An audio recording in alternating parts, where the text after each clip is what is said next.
sehat itu adalah nikmat yang paling berharga dalam kehidupan jasmani kita. Kenapa? Antum sakit kok dicepai makanan enak, sate kambing, ketika kamu sakit terasa ndak enak. Antum sakit suruh tidur di tempat yang paling nyaman, hotel bintang 7, tidak akan bisa tidur. Kenapa? Itu tadi, sehat itu adalah nikmat yang paling mahal. Kalau antum sudah kena stroke, kolesterol, apalagi jantungan, titik-titik meriang, gebrasikan tani mencelat, dikit-dikit rumah sakit, itu antum akan membayar mahal. Kemudian Allah Subhanahu wa ta'ala tidak lupa senantiasa memberikan nikmat hidayah kepada kita.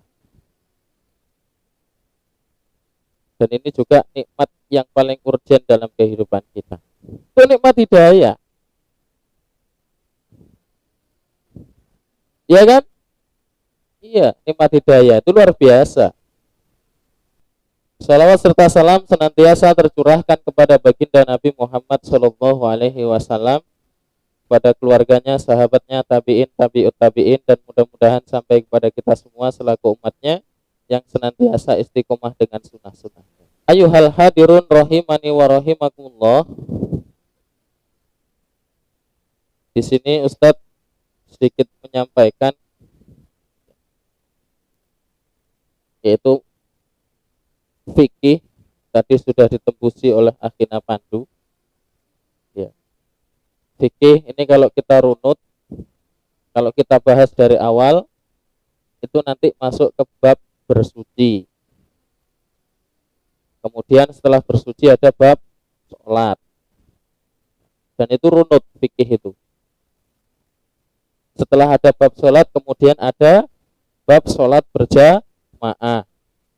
Kemudian setelah selesai sholat, ada bab zikir. Setelah ada bab zikir, kemudian ada bab sholat Jumat. Dan sampai kepada haji. Pada malam hari ini kita akan sedikit mengulas, mungkin sudah pernah disampaikan oleh beberapa ustadz, yaitu fikih tentang jenazah atau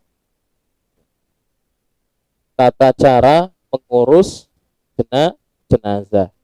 Man syahidahal janazata hatta yusalla alaiha falahu qiraton wa man sahidaha hatta tudfana falahu qiratoni ila wa man qiratoni qala mislul jabalainil adimainil.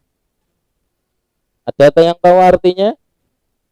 Hadis ini diriwayatkan oleh muttafaqun alaih. Barang siapa yang menyaksikan jenazah hingga ia ikut mensolatkannya, maka baginya pahala 1 qirat. Dan barang siapa yang menyaksikan jenazah hingga ikut menguburkannya, maka baginya pahala 2 qirat. Kemudian para sahabat bertanya, apa yang dimaksud dengan qirat, 2 qirat? Kemudian Rasulullah menjawab, seperti 2 gunung yang besar. Seperti 2 gunung yang besar. Makanya kematian itu adalah pengingat terbaik bagi diri kita yang masih hidup di dunia. Dan ingat, kullu nafsin dha'iqatul maut. Setiap yang bernyawa itu pasti akan mati. Kalau kita sudah tahu ayatnya, lalu bekal apa yang akan kita siapkan menuju alam selanjutnya? Apa yang harus kita siapkan, bekal apa yang antum sudah siapkan untuk menuju alam yang selanjutnya. Kalau Hanif tadi meninggal dunia, kemudian kita mengucapkan inna lillahi wa inna ilaihi rajiun. Itu yang pertama. Yang kedua, perhatikan. Ketika sudah tersebar kabar tersebut, kemudian kita masih keluarganya, dan itu masih saudara kita, maka hendaklah kita ke tempat duka tersebut, kemudian membantu sebisa apa yang kita lakukan. Contoh kecil, memberikan kabar tersebut kepada saudara-saudara yang jauh dan lain sebagainya. Kenapa? Orang yang terkena musibah kematian itu biasanya panik, tidak bisa lagi memikirkan apa-apa, wes orang mikirnya mangan, orang mikirnya turu dan lain sebagainya. Maka itu tugas kita sebagai seorang muslim, ya, yaitu untuk senantiasa, yaitu tadi, segera mengurus keluarganya. Dinasihati, sabar, ini sudah kehendak Allah. Mudah-mudahan ini jalan yang terbaik bagi kita semua dan lain sebagainya. Yang selanjutnya, mempersiapkan, ya, tempat bagi jenazah. Biasanya jenazah meninggal dunia di rumah sakit. Ketika jenazah dibawa pulang itu biasanya belum terdapat atau keluarga itu belum menyiapkan apa-apa. Itu tugas kita, disiapkan dulu. Kalau sudah siap, yang selanjutnya, ya, ketika jenazah tersebut biasanya meninggal dalam keadaan sakit, mohon maaf, ketika sakaratul maut biasanya jenazah itu matanya terbuka dan mulutnya terbuka. Itu juga tugas kita sebagai seorang muslim. Yang pertama apa? Yaitu memejamkan mata jenazah. Memejamkan mata jenazah sambil membaca Bismillahirrahmanirrahim. Tutup matanya. Dan ingat, jenazah itu yang lebih utama mengurusnya itu adalah dari keluarga terdekatnya. Yang lebih berhak, yang lebih diutamakan dalam mengurus jenazah itu adalah keluarga terdekatnya. Ayah, ibu, anak, suami dan istri, kakek dan nenek dan lain sebagainya. Kemudian setelah memejamkan mata, yang selanjutnya adalah, ya, menyedekapkan tangan jenazah. Mohon maaf, itu biasanya yang stroke, orang iso disedekap nih, kadang merot dan lain sebagainya. Caranya gimana? Ambil air teh, bukan teh manis, air teh kamu usapkan di kulit-kulitnya itu nanti akan luntur dan bisa digerakkan. Ya, kalau memang nggak bisa, ya, terpaksa tidak bisa, mulut masih terbuka, ambil kain kafan, ya, ambil kain kafan kamu robek, ya, dirobek kemudian ikatkan, ya, diikatkan dari sini sampai kepala dikencang, ya, diikat, seret, tangan diikat juga. Kaki termasuk diikat seperti meninggal dunia dalam keadaan jegang, ya, ya, ya. Diluruskan kemudian disamakan kemudian diikat.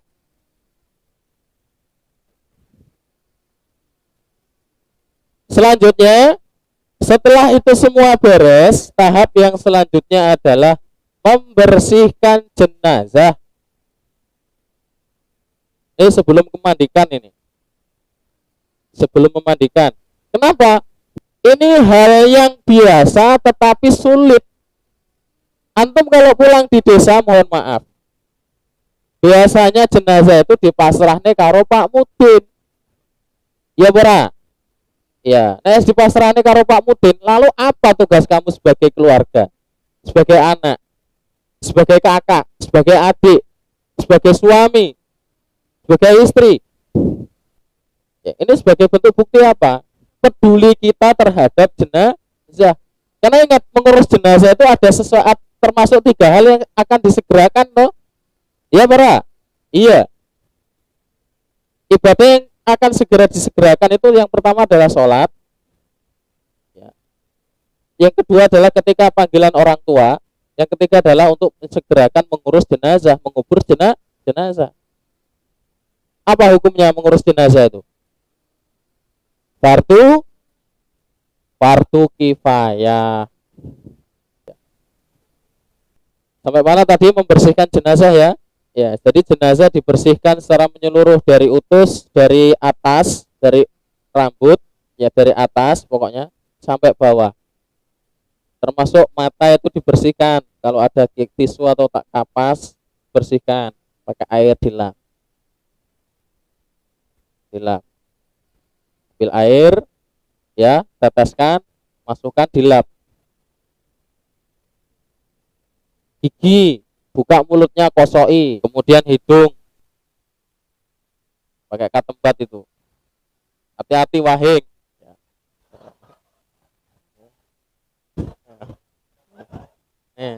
Ya. Sudah, kembali lagi ya. Gak ada jenazah wahing ya. Ya. Dibersihkan. Ya. Ya. Ya. Kemudian telinga. Ya. Telinga bersihkan. Kemudian apa lagi? Kuku. Ya. Ya. Kuku tangan dan kuku kaki dibersihkan, diketoi. Mohon maaf, mencukur bulu ketiak dan bulu kemaluan dibersihkan. Pokoknya sampai detail. Kemudian tahap membersihkan selanjutnya adalah yang akhir, puncak dari membersihkan jenazah adalah menistinjakan jenazah. Ya, apa istinja wi? Ya, mencebokkan jenazah, diceboki. Jenazah dimiringkan, ya, dimiringkan, kemudian diurut perutnya, dipejet, ditekan, ya, perlahan-lahan, ya, perlahan-lahan. Itu nanti akan keluar. Itu nanti gas buangnya itu, emisi euronya akan keluar itu nanti, ya, gas buangnya itu, ya. Kemudian didudukkan seperti ini, pejet perutnya, diurutkan, stret. Yuk. Kalau misalnya dipejet nggak keluar gimana? Mohon maaf, kadang ya pengalaman Ustadz baik di Metro di sini atau di Labuan ketika memandikan bahannya Mas Saro ya, itu kadang mohon maaf keras tinja itu, dan mohon maaf itu harus yaitu tadi jari kita atau jari telunjuk ya yang tegel masuk mohon maaf ke dalam itu, dibersihkan, ditarik, digantol yuk ya. Ya, sampai benar-benar bersih, ya, sampai benar-benar bersih, ya, sampai tidak ada tercium bau dan lain sebagainya, bersih pokoknya, ya. Tapi yang selanjutnya setelah jenazah dirasa bersih semua, sudah yakin bersih dari ujung rambut sampai kuku bersih semua, yang selanjutnya adalah mewudukan jenazah. Mewudukan jenazah. Saya memandikan jenazah itu mudah, simple. Mewudukan jenazah seperti halnya ketika wudhu mau sholat. Cucikan tangannya, dibasuhkan. Kemudian cukup dilap jombokon, jombokon kemu. Ya. Jenazah mati kok geruduk. Cukup dilap saja. Kemudian setelah itu membasuh muka, kamu basuhkan, ya, dilap jenazah. Ya pokoknya ya seperti ketika kamu mau wudhu itu, jenazah kamu wudukan ketika sholat. Setelah mewudukan, tahapannya seperti mandi wajib itu loh. Dengar mandi wajib. Ya, membasuh kepalanya dulu, yang kanan dulu, yang kiri. Pokoknya intinya kayak ngono. Baru yang selanjutnya setelah kepala sudah wis dikeramasi, wis beres, basuh anggota badan yang kanan dulu dengan bilangan ganjil. Dan itu harus rata dengan bilangan dan ganjil. Kira-kira terkena air rata. Kemudian yang kanan juga sama, yang kiri juga sama, siram menggunakan air yang bersih ya dengan bilangan dan ganjil. Dan ingat, ketika memandikan kamu harus siap menyiapkan 3 ember air. Ember air yang pertama berisikan air bersih, yang kedua air sabun, yang ketiga ada air kapur barus dan juga daun bidara. Ya. Setelah itu tadi selesai, bilangan ganjil kemudian kanan kiri selesai. Yang selanjutnya adalah membasuh bagian tubuh yang kanan menggunakan air sabun. Dikosoi pakai air sabun. Sekarang lebih mudah, ada sabun cair. Ya. Sampai dirasa bersih menyeluruh. Ya. Kemudian bilas. Baru kemudian ganti yang kiri pakai air sabun. Bilas, selesai. Yang terakhir baru siram menggunakan air campuran kapur barus dan daun bidara. Selesai. Selesai. Mudah cara memandikan jenazah.